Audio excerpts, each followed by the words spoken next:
Tumefika hapa kwa upendo kabisa kutoka Nyansao Foundation kwa niaba ya Dr. Limo Nyansao, mkurugenzi wa Nyansao Foundation wilaya ya Serengeti. Dr. Limo Nyansao anawapenda sana na amefurahi sana msimu huu wa sikukuu, ametutuma tuje hapa tuwasalimieni na sikukuu hii tuwaleteeni mchele, mafuta, juisi,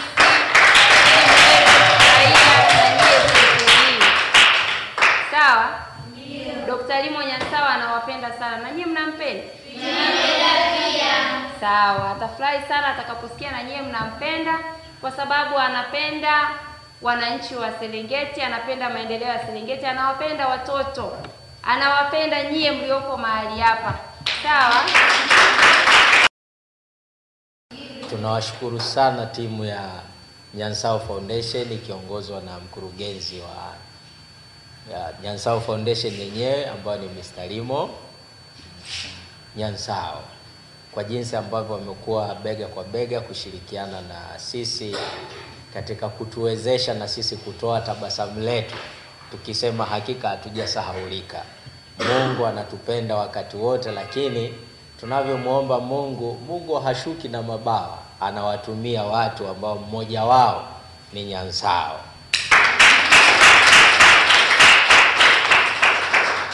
Kwa hiyo hawa wamekuwa ni msaada kwetu sana, hususan katika maisha yetu ambayo wakati wote tumekuwa na sisi tunafurahi. Wakati wengine wanaendelea kufurahia Idi na sisi tunaendelea kujiandaa pia na Pasaka, basi ameona ni vema kutukumbuka na sisi. Kituo chetu kina watoto 23.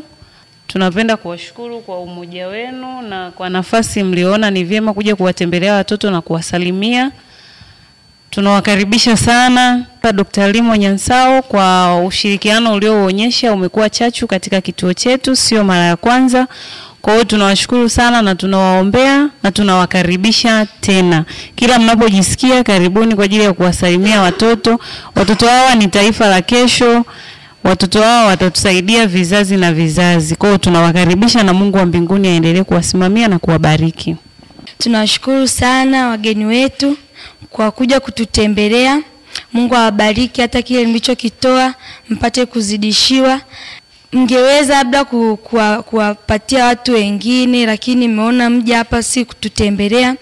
Tunawashukuru sana, na pia tulikuwa tunaomba moyo wa wafadhili wetu wa kudumu, maana hatuna wafadhili wa kudumu.